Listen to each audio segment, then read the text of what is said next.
All right. We're going to get right into it today with a media episode. How do we feel about that? Hey, media. Love it, dude. Pretty excited about this. It's good stuff. I haven't been on one of these. I got a lot to say. I don't even know what we're doing today. So I'm intrigued. Me Lucas? either. Lucas sent this video, this media. I'm pretty sure I've seen it before. I know I have, but I haven't watched it since he sent it. So I'm going to try to come in with a raw reaction to it. All right. Here we go. All right now. Lucas, what do you have for us? Do you have anything to say about this media before we fire it up? Any No, preface, it's any just preface to be made? John Mayer is sober, and he was just talking about something to do with his sobriety, and I thought it was a really good point and well said. And so I thought it'd be good for us to talk about it after we see him say it. All right. Let's show the clip. Let me share my screen.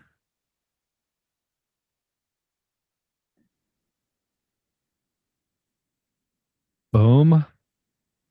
Can you see this? Got it. All right. Now, the thing about this, Cole, once I start playing, you can't talk or it will cut the media out.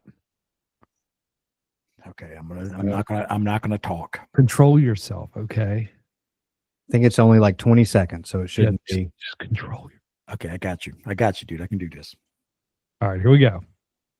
I looked out the window and I went, okay, John, what percentage of your potential would you like to have?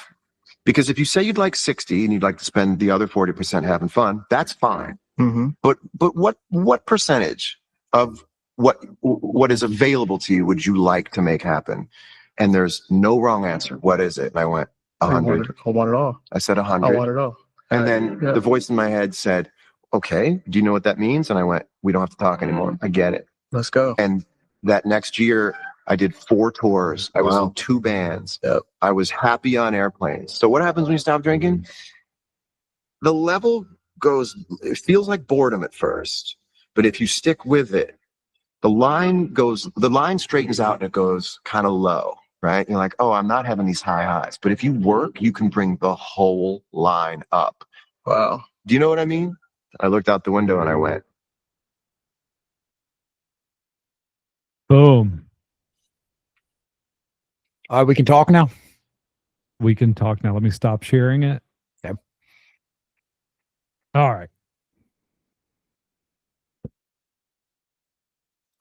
All right. All right. What do we think about Mr. Mayer there in that little clip? All right. So David, should you and I go first since we just saw that for the first time?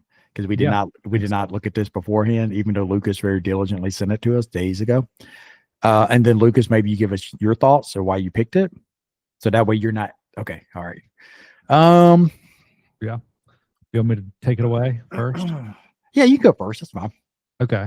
Well, I'm going to speak on it from personal experience because I certainly felt the boredom that he mentioned talking about recovery. And as I stopped drugs and alcohol, and obviously you're used to being on these extreme highs that aren't normal, the peaks are off the charts, and then the valleys would be really low, but I kept chasing those peaks.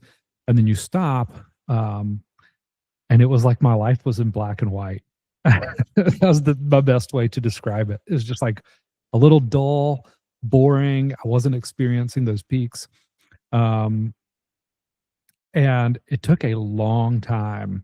Like other people in my life could start to see the progress before I could see it, but it took a long time for me to look back and say, dang, I guess like the line is moving, the line that he was talking about. I guess we are like leveling up that line of just like real world experience and stuff. But yeah, you know, I also had this false, had this mentality that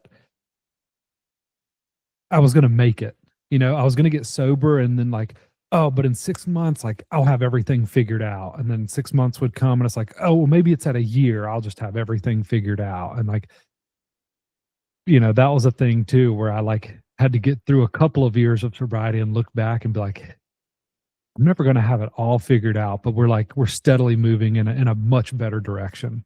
Um, but yeah, I just wanted to touch on how that first time, that first little bit in recovery, it could be 1 month, it could be 6 months, it could be 10 months, which is what it was for me. That moves like really slow, black and white, kind of boring before you start to see the light at the end of the tunnel, I guess. Interesting. I think that all makes a lot of sense.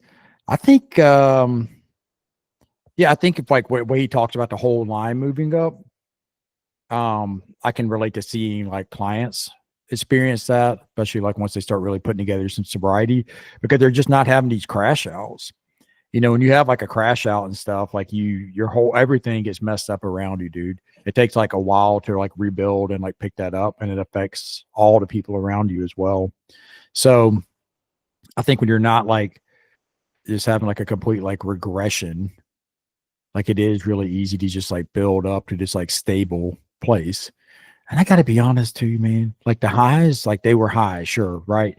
But that was just for you. Like the people around you probably weren't enjoying the high that much. You thought this was awesome. The people around you are like, this guy's an insane person. You know what I mean? Like, so it's not even like fully like reality on some level. Whereas like this, like when you're like doing it from like a sober standpoint and it's like much more consistent, it's like, man, yeah, like welcome to the real world. You know what I mean? Like in the best possible way of like, you're not like zonked out of your mind having this really intense like personal experience that you think is incredible. You're doing it like with other people. But yeah, I thought it was pretty good. The guy's reaction to the video, pretty hilarious. Very much like, yeah, bro, yeah, like very classic, like influencery type stuff. And I know that's literally like the type of thing we're doing right now. But I thought it was good. I thought it was really good.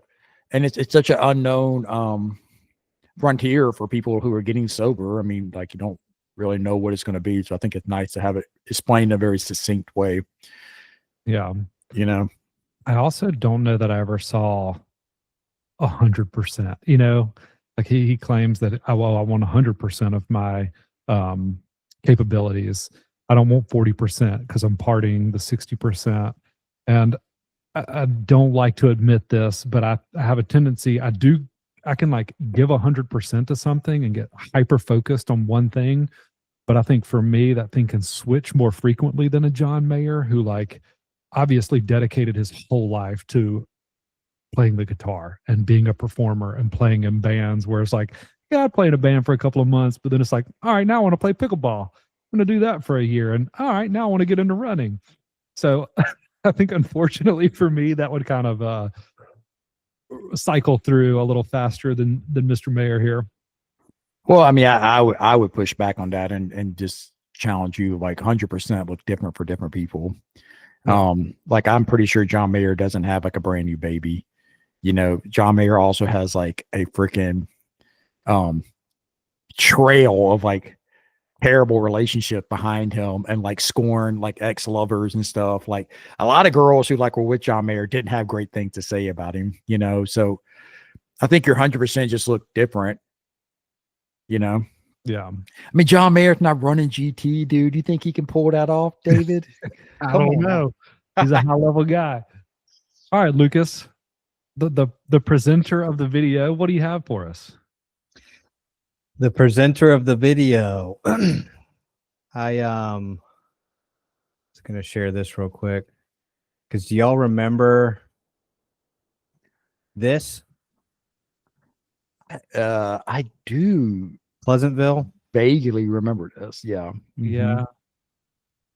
Made me think about it when David, you were talking about like the world going to black and white, and in that movie, I want to say that it's Tobey Maguire and Reese Witherspoon and their siblings, and they live in like, you know, modern times, which is somewhere early mid 2000s, and then they go back into this like 50s era, and everything's in black and white, and then slowly like something unlocks where like more, like you can see in some of the pictures from it that like some people are in black and white, but some people are in color. So like slowly throughout the movie becomes more and more color as they kind of figure out this world and what there is to it. And it just made me think about that with what you were saying with sobriety, of like that at first it's black and white and then it gets more and more color as things go on, and those colors get more and more vivid. For me, though, I agree with everything y'all said. The potential thing, what is 100%? Have I ever given 100% to anything? I can have those same doubts. But I really appreciate the idea of like the high highs and the low lows. And I would say that, like, you'll sometimes hear in meetings, let's say, people will be like, my best day using or drinking is better than my, or no, Is worse than is worse. Yeah, no, my worst day in sobriety is better than my best day using. Yeah. And I call baloney on that. I had some pretty sweet times using it. Okay? And like, it was not all bad, because if it was, it would have made less sense for me to ever get hooked or addicted to it. Obviously, it was good. Obviously, it was sweet at times. Now, Cole, to your point, there were consequences and there were people around me, but there were some times where just everybody was at a party, everyone's on substances, everyone's having a good time, nobody's crashing out, there's enough drugs for everyone, you can do it all night, and then of course there's always some point where it goes back down. But there were these little snapshots where things were very high and good. But to counter that, I'd say that they were artificial and they were substance dependent. And today my good times aren't dependent on substances. And I get to do away with those low lows that come on the other end of it. But I just like the honesty of like, hey, when you get sober, like everything comes down, but it's flat. There's no like high highs and low lows. It's just kind of more of a flat line. And then that whole flat line getting to come up. So I just really like that depiction of it, because I feel like you hear that a lot, the high highs, the low lows. Now it's more stable, but I'd never heard it said of like, it becomes a flat line, but then that flat line does go up as you get more used to it. And then now my high highs and my good times, they're dependent on me starting a family and me having my first child and my second child and great times with my wife and fulfilling things at work and stuff that I would rather my high highs be dependent on than just how much drugs I can take tonight and who cannot be in my way and try to stop me from it and all that kind of stuff. Because there were those little snapshots, but they were very dependent on a lot of stuff that I don't want my life to revolve around. Mm-hmm. Yeah. I want to bring into scope another little reality check here of it for any like families or loved ones watching this who have someone struggling with substance use disorder. But it's also not this like all or nothing. Like, yep, I just give up drinking and then I have 100% of myself to give to the better parts of life, because that's wild.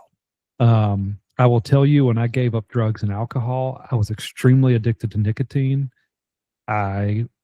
My addiction to sugar ramped up like tenfold, and I like started to gain a lot of weight because I'm just crushing Reese cups at night. Games, I started like playing games all the time, like looking for an escape there. So that addictive personality was still with me, and it was seeping into other things. Now, they were much healthier outlets. They were much healthier than slamming Oxycontins and Ambiens to crash out at night. But Shout out Ambien, friend of the show. Yeah.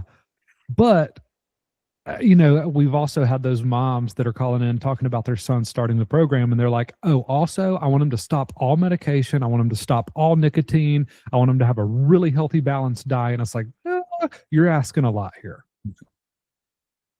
Yeah, that's a good point. And I have those conversations with parents a lot. That, you make the first argument, which is, these are the two arguments I have to that. The first is that it's way better for me to do caffeine, nicotine, not work out regularly, play too much video games, but not do heroin, alcohol, marijuana, DUIs, jail, firing from job. Like, if you hold those two things in your hand, and I know we're not happy with the caffeine, nicotine, not working out, all that. I'm not saying that's good, but it is way better than all the other stuff I listed. The second thing is, your sober person is going to be way more likely to be equipped to realize for themselves, okay, maybe now I can cut the nicotine. Maybe now I can cut the caffeine. Maybe I want to get more into the gym. 2-year sober guy is even more equipped to do that. 5-year sober guy, so it's like, let's just take this one step at a time, knowing that if we focus on the sobriety first and like not doing heroin, and because who's not quitting caffeine, nicotine, going to the gym, not binging on video games, a guy who's shooting heroin every day and is just wondering where he's going to get his next fix, or the guy who's waking up and taking 3 shots of alcohol to have his hands not shake, or the kid who's smoking a marijuana vape pen all day long so that he doesn't, because that's just how he has to get through the day, and is going in and out of psychosis, going to different psych centers. Okay, that guy's not quitting anything. So it's like, let's get this guy as healthy as we can on those things, and 2, 3, 4, 5 years down the line, more maturity, whatever else would be going on in his life, some achievements, some self-esteem, that guy can do anything, I think.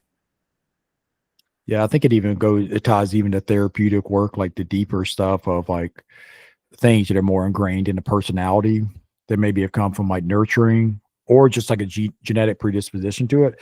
Like if you have a problem with like jealousy or have a problem with like humility, saying you're sorry, if you're sober, odds are like let the brain and let the body heal, and then the person is more equipped to get better and address those issues, exactly like you're talking about. Just give it time. I think what's hard though, when we talk about like physical injuries, you're coming back from ACL surgery, they give you a timeline, right? They give you a very clear timeline, like, hey, like you're gonna be doing physical therapy for 6 months. You're gonna be doing blah blah blah. You can be jogging within 9 months, whatever the case is. But even that changes over time. Like it just feels more secure because it's physical. But the reality is like get to a year sober and you're just gonna have a lot better bandwidth. Get to 2 years sober, a lot better bandwidth. We're talking about like incremental, like tiny parts. You're like 2 years, like seems like a long time. It's really not. It's really not. Like if you live to 80, 2 years is not that long of a time. If you live to 70, 2 years, not that long of a time. Think about like having a 2-year-old baby. They're a baby. They're barely figuring anything out. You know what I mean? They're just like toddling around, like they're pooping in their pants, whatever. Just give it a little bit of time. And when I say 2 years, people are like, oh my God, that's so long. I'm like, it's not really that long, you know, in the grand scheme of things. Well, it's long when you can't not have a crisis for every 30 days. Yeah. And you can't stay sober for 2 weeks. You know, that's where I feel like it feels like, oh my God, that's crazy. Mm-hmm. That's why they say in meetings, like, it's more impactful the people that pick up 1 month, 3 month, 6 month chips, because that actually feels like realistic to the guy who can't stay sober for 2 days. Yeah. When people go pick up 30 years, they're just like that's a joke, you know, like I'm never going to do that. Yeah. But if you see some people picking up 30-day chips, you're like, that's doable. And that gives me hope that, all right, if I can do 2 days, maybe I could do 6, maybe I could do 30. If I can do 30, I can do 60. I think that's like the best thing about the chips is just those really small building blocks along the way. But then you get to a year and they're like, yeah, now you only get it every year, because that becomes the next building block is like years of sobriety. Yeah. One thing I do appreciate about this video is it's yet another attempt at trying to explain to people what sobriety looks like, because it's I don't know, there's just a lot of like, if you're actively using or early in your recovery, I think there's a lot of stigma about what sobriety is going to look like. And you don't have like a real clear understanding of it. Maybe like, oh, I just see this guy in this meeting share and it just seems like his life's terrible or whatever. He's always complaining. I'm like, you're only seeing him for like a 5-minute check-in. Like you have no idea what his life really is like. So I appreciate people continuing to try to like share what their experiences to give people a clearer idea of what it could look like. All that said, it's kind of like having a baby. Like you think you know until you get in it and you didn't know shit. You know what I mean? It's like, all right, like they'll tell you, hey man, like you're going to love this baby like in a crazy way. You're like, all right, cool. Sounds good. Hey dude, like you're going to be really tired and like stressed out. All right, cool. I get it. But you don't get it. You know what I mean? That's just a part of being a human being. We can like understand something logically, but we have to experience it to truly get it in our bones, you know? And that's part of the sobriety thing too, I think. You know, you can like logically get it, which that's why I appreciate people trying to explain it. But you also just got to live it to really get it, you know? Yeah. I would agree with you there on the baby thing. And what I was going to tag onto that is there are a few things that have happened in my lifetime that feel kind of similar to getting sober. And what goes behind that, another one is like starting a business. Same with having a baby. Like there's no amount of information that another parent can give you about having a baby is going to prepare you for having that baby and then being in the trenches for the first little bit. Or know an infinite amount of businessmen with an infinite amount of information about starting a business is going to prepare you for what it's like being in the trenches of starting a business and the highs and lows that come with that. And it's the same with recovery. It's one of those things where you just have to like, I love the age old saying of burn the boats. You got to get over there. You got to burn your boat and say, I'm not going back, and commit and be consistent with like the things that people are telling you to do. Yeah, I think they're all really similar. Another one that makes me think of is like going to sober living. Because I always tell guys when I'm talking to them on the phone, and parents too, I'm like, I could talk, especially the guys. So I'm like, I could talk to you for the next 12 hours about every single thing I could think about in the sober living, rules, possible things that could pop up, whatever. And chances are good you're going to walk out of this room and within 30 minutes or an hour have questions that I didn't cover. Because like you're living your life here, and you're living your life here probably for the first, if not the first few times sober. So that's all new, and just tons of stuff is going to pop up, and we're going to have to figure it out as we go. You know, so like I just can't tell you every possible thing that's going to make it to where you feel super comfortable doing this. It's going to be uncomfortable. And I think that's the same thing with having a kid, obviously getting sober, starting a business, whatever it is that it's just like you don't get to know. Yeah, but those are also the best things that have ever happened to me in my life, are the things that start with that amount of fear, and I just take a leap of faith of like, you know what, I'm gonna do it. And the amount of like, that is the high today, is like the level of the amount of joy and like happiness those things can bring me is, even with things like going on a hike to a new waterfall. You don't know what to expect. You don't know how treacherous the terrain is going to be, but then you see that waterfall and you're like, you feel that level of like achievement and I don't know, just happiness that is taking a risk. You know why I think it's so good is because all those things is because I think that they are constantly rewarding you and humbling you all at the same time, almost constantly. And like anytime that you're getting too much rewards, I feel like I get anytime I get too many rewards from it, I feel like humility is around the corner. And anytime where I'm feeling like so beat down by the humility, I feel like some rewards are around the corner, and it's just constantly going back and forth. And I think that can feel very like up and down. But when I can see humility as like an opportunity for growth and change and a good thing, then it's kind of all up. It's just like, this is just a new area that I can be better with. And yeah, I got humbled and that was embarrassed. And what I thought to do was the wrong thing. And now I know. So I get to try to not do that the next time. And I got some rewards around the corner, even if I can make that pivot. And so I think all those things kind of have that in common to me. Yeah. I want to share a funny story really quick. This is a side quest. Side quest time. Going back to sober living and the fears that come with that. But I was such a baby, dude. And I cried probably every night. Cried myself to sleep every night for probably the first week or 2 weeks. But it gets worse. It gets worse. There were like a couple of songs that I would just keep on repeat. Yeah, dude. Wallow in. Like put my back in those days I had an iPod still. So I'd like pop my headphones in, plugged into my iPod.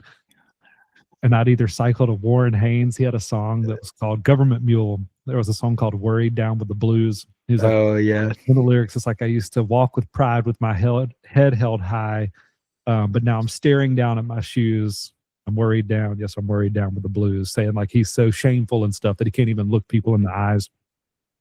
And I would just go to sleep to that. And this song called Old Man River, some lyrics in that song were like, I'm tired of living, but I'm scared of dying. And that was early recovery to me. It was like, dude, I don't know if I want to do something this hard. I'm like kind of tired of living, but I'm terrified of dying and what that looks like, and the people that it would hurt in my life is what I thought of a lot. Don't lie, dude. This is the only song you were listening to.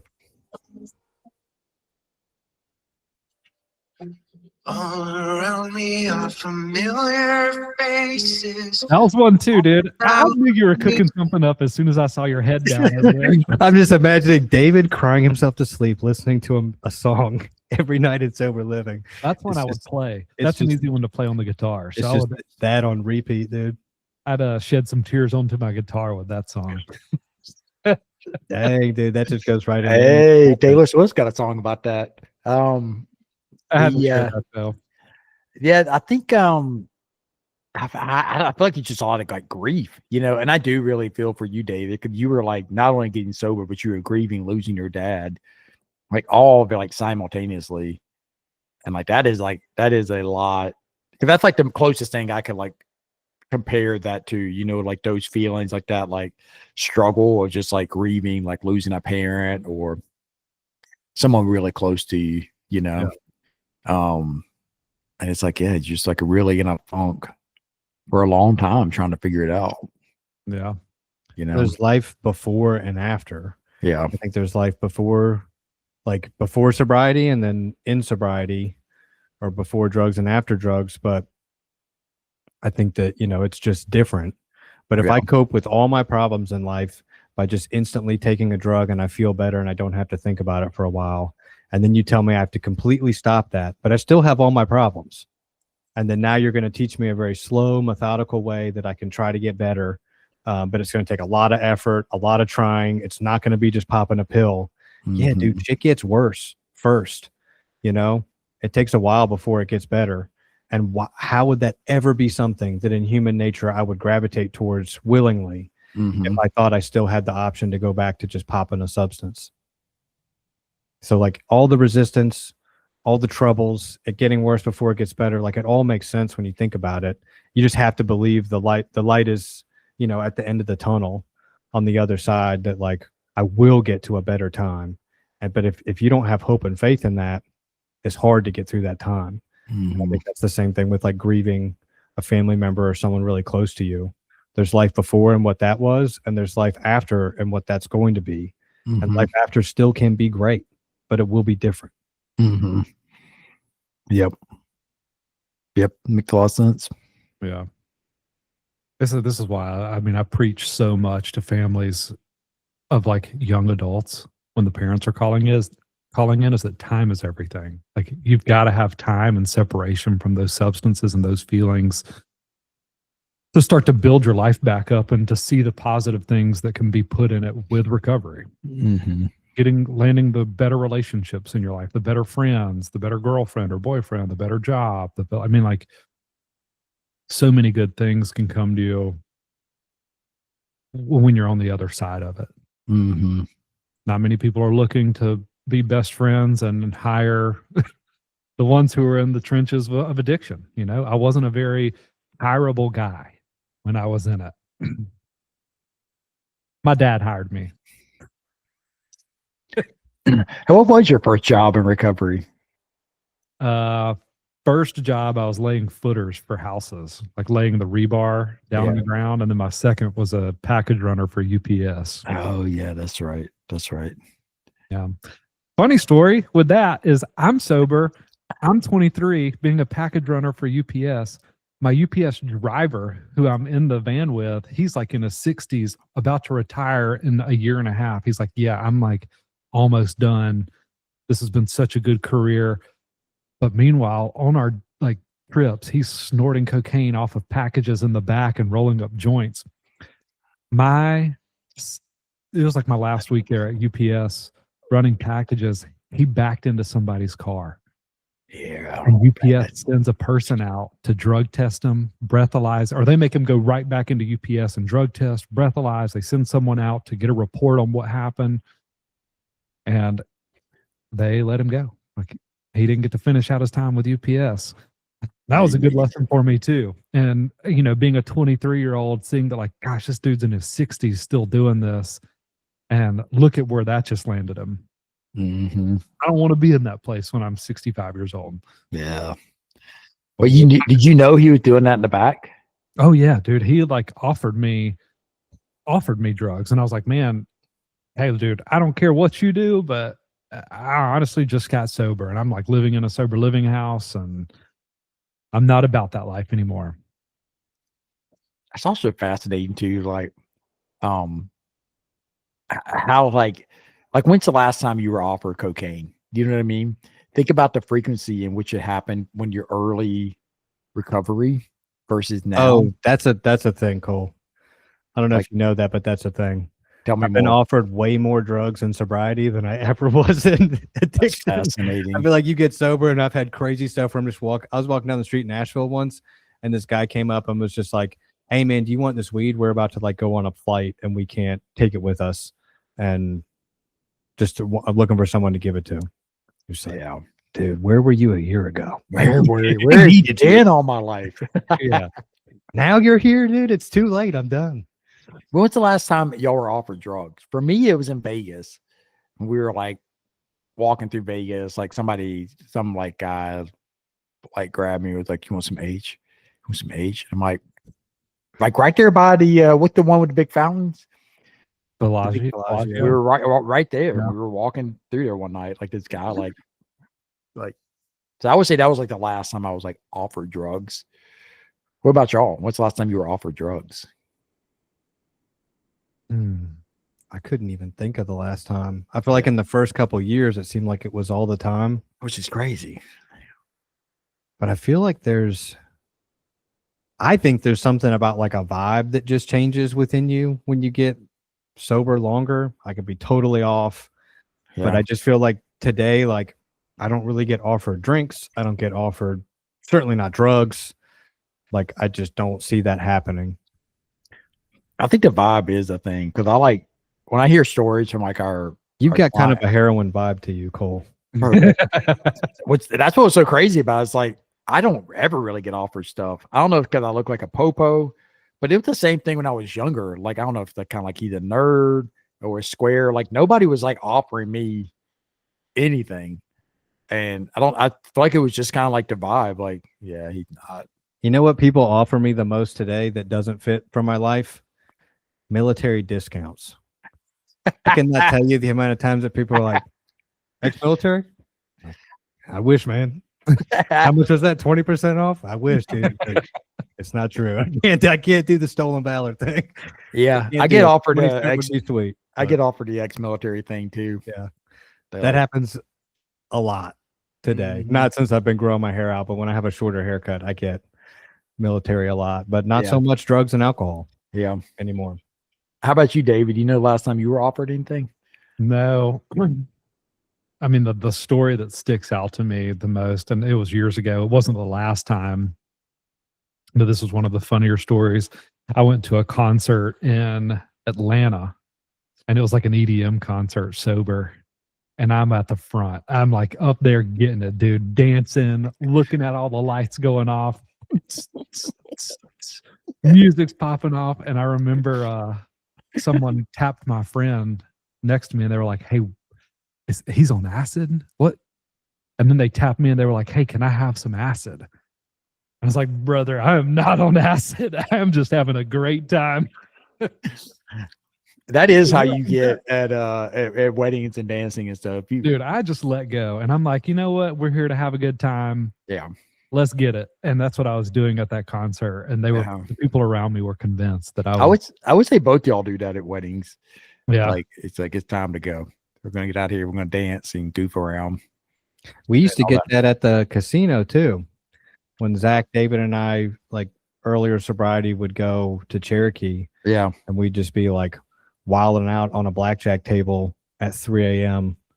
You know, which is not the best behavior for people in recovery. Not the best behavior for people in recovery, but like I said, you know, there's a lot of growth in those first couple of years. One thing at a time. One thing at a time. Yeah, for sure. But you know, it's a thing. But people would always be like, what are y'all drinking? I want whatever y'all have. Yeah. You know, because we'd always go to the table they called the party pit. Hey, it's like the lowest buy-in table. Yeah, that they like played loud music by, and so we'd be having a good time for an hour until we lost our like $50 till you lose all your money. I will say it is pretty fun.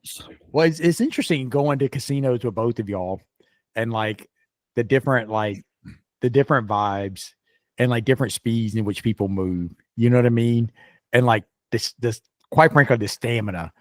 It's like, man, you know what I mean? It's like you can tell that person's running on something different, and not drugs, just like pure dopamine and adrenaline. It's like, bro, I'm like ready to go home. Like, we going home yet? Like, oh, you're not going home? Like, I'm ready to go home. You know, like it's just really funny. Cause Lucas, you know, you were all about the Oyo and the $1 table with Oyo is my home, Cole. I'm home. Yeah. I've been home since I walked in. We're walking around Vegas, and Lucas is like, I just don't get any of this. What are these people doing? Why are we not at the Oyo? We're just like meandering, like no plan. And Lucas is just like, get me back to the Oyo right now. David's all about the Oyo for a little bit, but then David wants to go look at everything. David's like, oh, let's go out there and see what's going on. Let's go walk on the strip and stuff. So then we're like out there bebopping. It's just really funny, like looking at the different, like, I don't know, just a different like focus and like where people are at during that time. Yeah. And I would say, like, as a like not a sober boy, I would say, like, I feel like I was able to hang pretty well, like not like being like a Debbie Downer or anything like that, but you can tell you guys are like running on something different, like let's go. Yeah, I always tend to travel like that, and it's my wife and I have to find a balance. Yeah. Between my like go sightsee, let's see it all while we're here. Yeah. And she's Yeah. like, can we just sit on a beach for a day? Yep. Y'all would make fun of me about waking up late. Like I was the one who I would like sleep in, and y'all were like, "Oh, we're finally going to get up. We're going to go." I'm like, "Man, we're going." Were you the only one with kids at the time? I just had Cannon. Yeah, but not long. So He's like 6 months old. to be fair, you were like, bro, this is time away from Right. my kids. That I'm like, look, we're 5 gonna be a.m. out till like 3 or 4 in the morning. I got my fan, I got my blackout curtains. I think I had the best like setup. I had like my fan I bought at Target, my blackout curtains. It was cold, and I was like, I am gonna live this up. I'm gonna sleep in, just wake up when my body wants to wake up. God knows last time I did that. And then, you know, just kind of meander it. Then let's go watch some UFC stuff. Let's go do this, to walk through some casinos, gamble. Ah, hell, we're gonna be out here for hours. You know, might as well just like take our time with it. I feel like that was the highlight of the trip for you, was sleeping in. Dude, I love that trip. The sleeping, it was I was very much say I try to curate everything to where I had a good time. You know what I mean? Like had a great time at the UFC fight. That was an interesting one. We could do a separate podcast on how we feel about sitting in assigned seats and like what it does to our anxieties and stuff. Great time at the UFC fight. Great time at the Oyo. Love the Hoover Dam. Hoover Dam was the shit. Listen, all 5 of you listening need to go see the Hoover Dam if you haven't seen it. It was amazing. A little tidbit about it. The dam, for parts of the year, on 2 different time zones. Because if I'm not mistaken, right, like doesn't Arizona doesn't do daylight savings, but Nevada does. So when it's like Nevada could be, you have one side of the dam, it's like an hour ahead or behind versus the other side. Very, very interesting. So yeah, the Hoover Dam was legit. Yeah. I had a great time. Me too. Great trip. A lot of fun. The only bummer was I wish that we went to a meeting out there, because I like going to meetings in different places. Mm-hmm. Because sometimes it's way different, like way more different than I would think of it being such like a universal thing, 12-step meetings and stuff, but especially out west. A Vegas meeting would have been pretty sick, dude. Well, dude, they'll just be like, actually meetings out here are 2 hours and there's a 15-minute intercession or like intermission in the middle of it. And just like stuff that's so different, you know, where you're like, what is that about? And they're like, we don't do chips. We do, I don't know, shoes. Not shoes. We do stops. Look at our shoes. But like, yeah, poker chips in Vegas actually be pretty fitting. So they probably do chips. Yeah. Let's see. I'm trying to think. Lyle and I went to a meeting in Nashville when we went on a conference there. We did an Orlando meeting. We went down there. We did do Orlando meeting. That was fun. Yeah, I think a Vegas meeting would have been a lot of fun too. I agree. Just always cool to see. Mm-hmm. Yeah. And you can do them anywhere. You can do them in Thailand. You can do them in Portugal. Well, Cool.